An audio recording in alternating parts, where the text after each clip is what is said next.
That's Aaron Frazer with Into the Blue, the title track from his second solo album.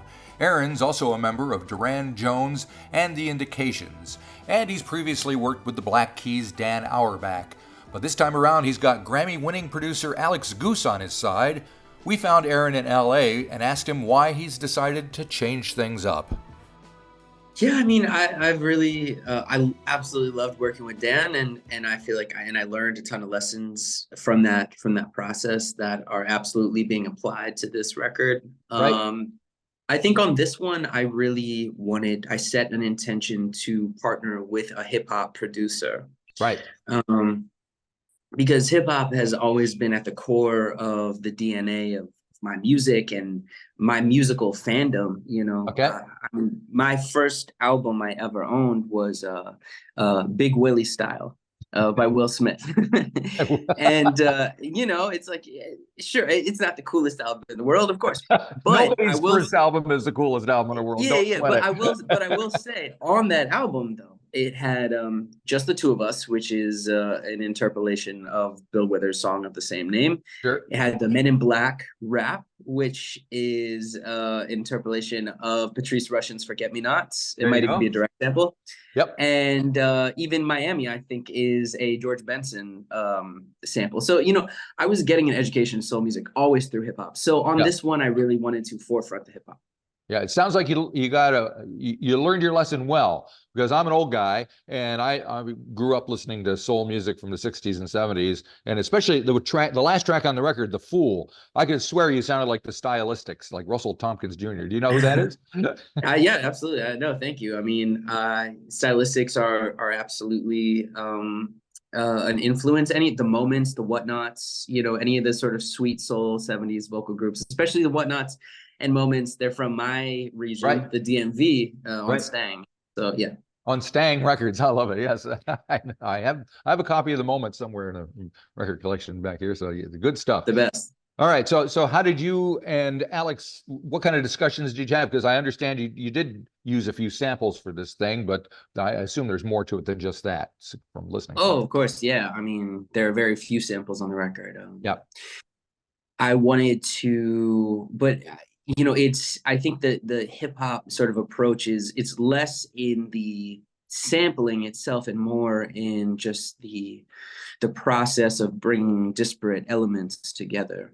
Right. A lot of times I think that's, especially in what people think of as the golden age of hip hop, that was the process. You have the drums are here and they filter out a bass line from here and it's a, guitar from here. And so rather than what I've always done in the past, always on every record that I've done, is get musicians in the room, click it off and play the basics and then overdub from there. We track this one element at a time. So all the drums were done first, but also sometimes I was combining takes from different drums together from different studios, Yeah. You got to be careful. You don't turn into a Steely Dan record like that. No, but see, I think that in a way, actually, my first record sonically, if one sounded closer to Steely Dan, it would be the first one. There you go. Yeah. Yeah, this one, I think I really went to great lengths to make sure that there's a lot of grit in the record itself, even when the performances are very dialed. Right. So now, unfortunately, it sounds like this record was kind of inspired or motivated by a breakup that you had. So my condolences to you, but what would music be? How many songs wouldn't we have if people didn't have breakups? So there you go. But so I don't want to get into the nuts and bolts of that, but I'm interested in how you turn this into this record and what kind of, what you went through kind of. Yeah. I mean, there were a lot of transitions in my life that happened that kind of converged. You moved, right? You moved from East Coast to West? Yeah, and originally we were going to move together, but instead I headed west alone.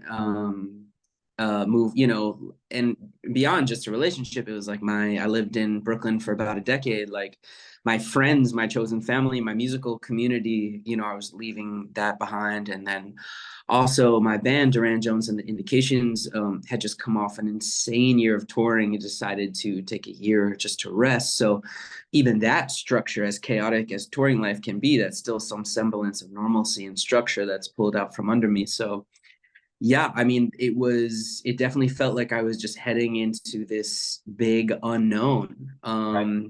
And that was full of sadness and but also kind of full of infinite possibility. And I think that's what the blue and Into the Blue represents. Right, right. So how you finding LA? You adjusting well? Yeah, I'm still settling in. I mean, I can't overstate how much of the last year I spent in the studio. Like Oh, cool. really just day in, Oh, day out. so, And what I learned was, that actually all of that time is required to make an album like this, where it's just there's a ton of time and care and attention and tweaking that goes into it. So I'm still settling in, and I'm excited for this coming year to be able to kind of find the balance between like professional pursuit and like just building an actual home.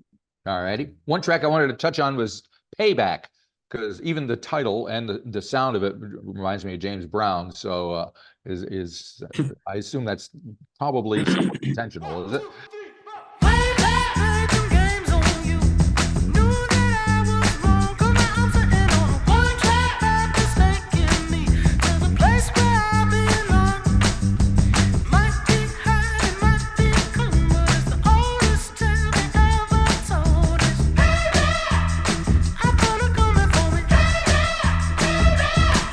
No, I mean, There obviously, you go. obviously James Brown is, He's everywhere. is the architect. It's like the Beatles. It's like, That's even true. if you don't listen to James Brown, and I do, but even if you didn't, I think on there's a good chance that on some level, if you're making kind of like groove-oriented music, that somewhere in the DNA is James Brown. So sure, in that sense, but I think it's more northern. It's more of a northern soul tune to me Okay. than like a funk tune. Yeah.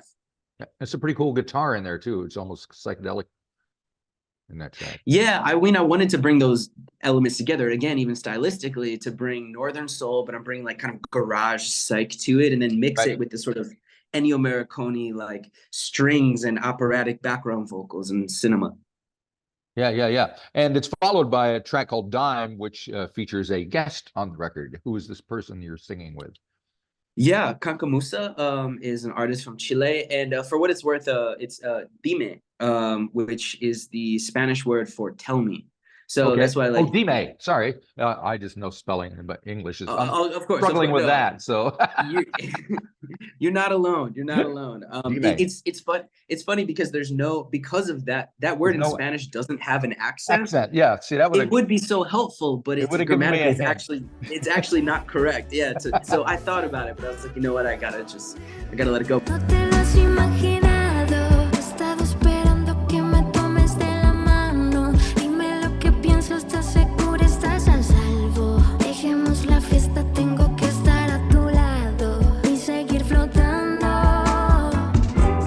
Quiero que me digas lo que quieras. Píntame ese paraíso que me espera. Poquito a poquito yo tengo paciencia. Si me dejas, yo quiero estar cerca. That's Kankamusa. She is from Chile. She lives in Ciudad de Mexico, and she is also a singing drummer, which is what drew me to her in the first place. Amazing vocals as well, and we just sort of hit it off as friends first. And I had this song, and I knew I wanted to feature a Spanish-speaking artist on it, and so she joined and really made the song what it is. Cool. Yeah, so a Latin thing is a little different is that different for you getting into that Latin sound and then the kind of R&B and hip hop thing?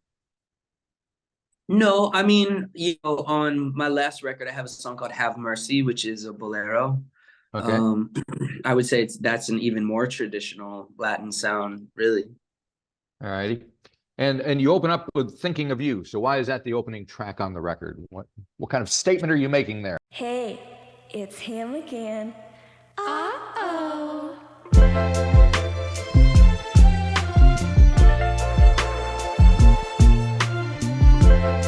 You see, baby, even though we're apart, you know you're always on my mind. Lonely nights like this, still I feel your kiss from a time I once knew. I think Into the Blue Depth is so inspired by like film soundtracks that Right. in a way I wanted this to feel a bit like a movie.